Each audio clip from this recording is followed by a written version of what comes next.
how are y'all doing today? Great. Well, I'm glad to hear that. So before I begin, how many of you know the difference between y'all and all y'all? Put your hand down. I know the difference. I'm from the South. So today I'm going to be telling y'all a little bit about myself. So as many of you probably know, I grew up in Texas.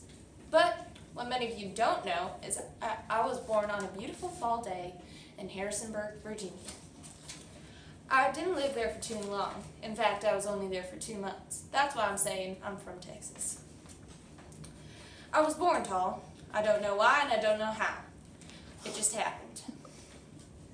When I was 1.5, I looked like I was 3, and it didn't help that I was potty trained, walking and talking in full sentences.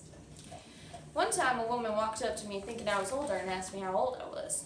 I told her that I was 1, and Mama said that her face was pure shock, confusion, and terror.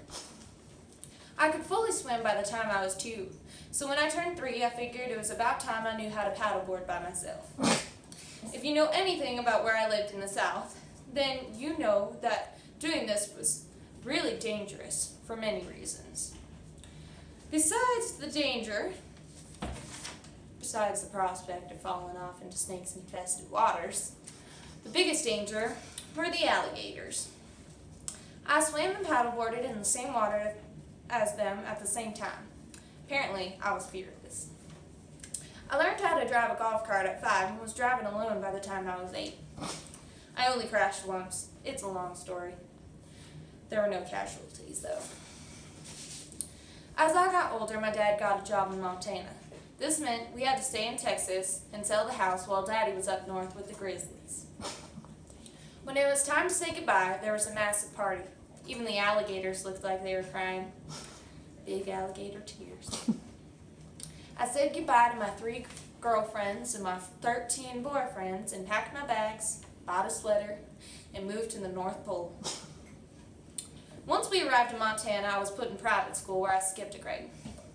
I figured I was too smart for the 3rd grade and set up an appointment with the principal, the 3rd grade teacher, and the 4th grade teacher without my parents' knowledge.